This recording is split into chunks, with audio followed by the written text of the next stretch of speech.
muy yëngutu ci wàllu faj comme ni nga ko waxee léegi base bi yëpp nekk ci wàllu sunna base bi yëpp nekk ci wàllu diine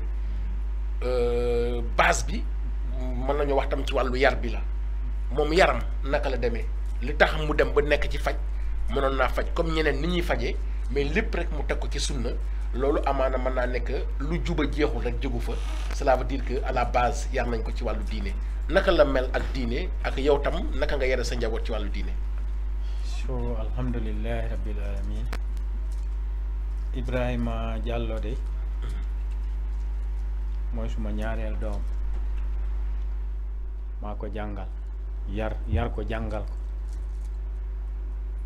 dimbale ko mu jàng bu muy jàngi mu dem ba dugga ci programme faj mu ne ma baaba ma ne ko naa mu ne ma mu ne ma man mbir faj dafa ma ne ma ne ko loolu de man tam bañuma ko waaye dafa naxari de ngir dangay tase façon nit ku ne mu ne ma waaw waaye jox naa ko danaa ko diisoo yàlla su ko defee su yàlla jàppale ma waaye man suma xel daal ci loolu la nekk ne ko nangul nañ la maa yaayam yëpp yàlla def mu jàng mbiraam ba pare mu ñëw liggéeyal fii nit ay at kooku jébbal ko boppam ngir mbaaxaam maanaam nga nekk ak nit mu kontaan ci yow. waaw ñaanal la nga dem ak sa jébbal la sa bopp nekk fu mu nekk nii macha allah mun nga dem trayal sa bopp mu nekk di yëngatu ci loolu mu nekk ci yëngatu ci loolu mu nekk ci yëngatu ci loolu ci kaw ku mu doon nekkal noonu mu ne ko bépp loo soxla na nga ñëw ma jox la. cela veut dire que bu fekkee ni que nekk bi rafetul woon dem maanaam du dem ba toll ci liggéeyatoo leen sax mu ñaanal la ba pare ñu la loo soxla ñëwal diggal naa la samay ñëwal ma jox la mu jël ma yóbbu ma ba ci kooku ma nuyante ak moom mu téeru bu ma neex mu ne ma sa doom bi de naw naa ko dafa jub ma ne ko loolu de moom man tam sante naa ko yàlla sant la ko it ngir wolof dafa wax ne kollere du weesu kollere delloo nga ko yow tam njukkal man tam gërëm naa la sant naa ñu nekk ci loolu ba yàlla jàppale ko mu ubbi place boppam moom ak benn xariti am ku nga xam ne xariti doomi ndey la kooku mu ngi ko nekkal Kaolack docteur Sall suñu xarit docteur Sall ñu ngi koy nuyuwaale au passage ku baax la ñu ngi ko nuyu docteur Sall a Ibrahima kenn mënoon leen tax dëgg la yenn saa yi dama leen di jëw sax quoi su ma soxlaa sa waay ba waxtaan ak moom ba pare danaa ma léegi bàyyil ba suba su ne ma bàyyil ba suba rek man xam naa da ngay waxtaan ak sa waay quoi ay ils sont tellement complices. waaw noonu tey laa géejee wax ak moom docteur Sall mu ne ma comme que yaa ngi foofu kay yaa ngi ci Ibrahima man awma dara lu ma war a wax lépp mu ngi ci seen loxo ma ne ko baax na kon man tam gërëm naa la ci loolu mu ne ma am na ay mu xelal ma kàddu mu ne ma am na ay kilifa ñu nga xam ne seen njaboot lu ñu def rek kilifa bi lu mu décide pour def rek du diisoo waaye yow bu ma la xamee time ngune yaa besaas yàlla gi gisewuma la ak décision boobu dangay diisoo sa doom dangay diisoo sa jabar da ngeen di xelante ngeen jàppalante looloo tax kenn musut a dëgg werante sa kër macha allah ndax xam nga déjà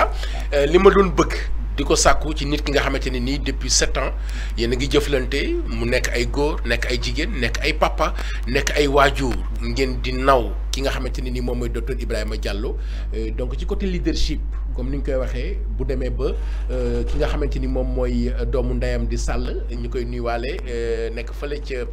docteur Sall nekk fële ci daanu Kaolack bu demee ba di la seedeel di wax ni naw na la ci le fait que yow da ngay diisoog sa ay njaboot ndax ci Sénégal kër li koy yàq mooy da nga naan maay kër gi maay borom kër gi maay joxe dépense maa leen jur benn kàddu moo fi am amul xalaatu keneen te lu yàq looloo ko yàq maanaam di waxtaan di diisoo ku nekk nga déglu ko di xam la mu bëgg ak la mu bañ je crois que c'est très important te leadership boobu la ñuy sentir ci yow macha allah kon cela veut dire que li taxoon ma bëgg suñu papa participer ci émission bi daanaka jeextal bi mi ngi génn su ma la gisee su may waxtaan ak yow en tant que leader en tant que responsable mais toujours amul benn décision bu ñuy jël daal bu ñu waxtaan ak da nga may wax ni ma bàyyil fii ak ay fan su ma waxee loolu damay xam ni dafay waxtaan ak ñu mu nekkal te gis naa naw gi nga naw ñi nga nekkal ka gën a nekk mag ba ka gën a nekk ndaw ku ci nekk yaa ngi koy jox cër yaa ngi waxtaan ak ñoom kon loolu éducation la à la base wala nu mu demee noonu. alhamdulilah xam nga gannaaw bu ma santee yàlla rek mooy yàlla ci boppam moo ne fawqa kulli dhi ilmin alim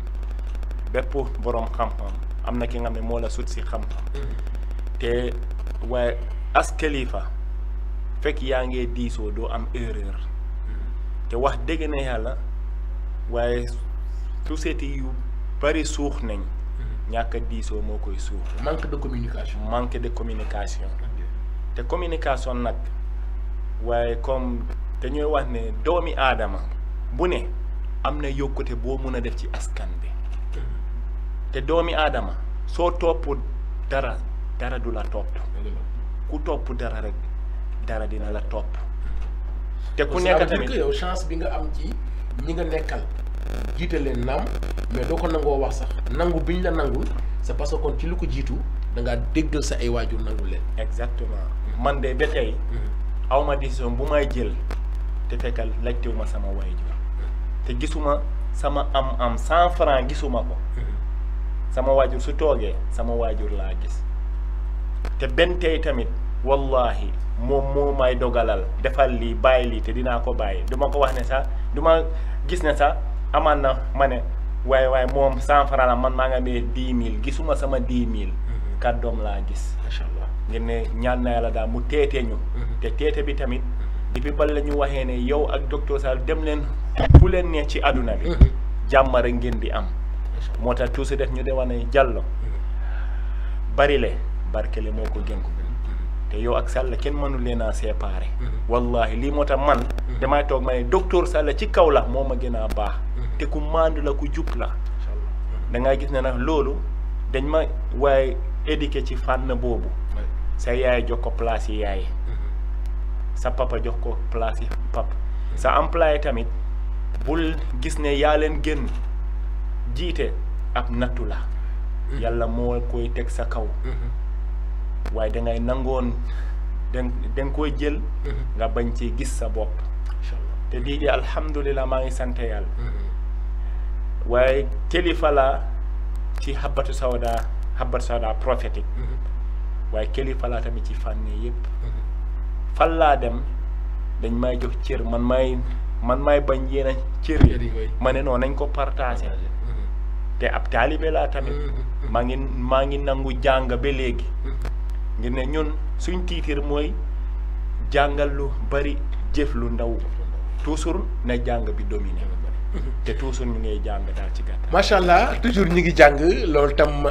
li muy tari di ko wan askan bi depuis boobaak léegi dama naan ab dëkk ku ci yàgg ab diir rek te amoo fi sens interdit te amagul kenn ku ñëw ni la kat ah la nga ma jox wala su boobaa wax dëgg yàlla war ngaa wax waaw li tax nag tam nga war a wax mooy bu fekkee ni que am nga juddu comme ni nga ko waxee ñu yar la fañ la war a mën a yare mais li ci gën a amati solo ci gën maa neex ci li ma dégg ci kàddu gi ci sama papa ak ci li ma dégg ci sama xarit bi mooy lu jëm ci wàllu leadership dañuy wax ni que un leader c'est quelqu'un qui connaît le chemin avant tout c'est quelqu'un qui a parcouru le chemin qui a connu le chemin et qui va montrer le chemin leader dëgg-dëgg mooy koo xamante ne ni dox na ca yoon wa xam na yoon wa waaye dafay gunge ay nit di leen wan yoon ba donc di ànd ak nit ñi ci àndu nawle te loolu la ñu gis te loolu tam aussi mooy éducation bi moom à la base loolu moo nekkoon présentation bi ci côté famille bi.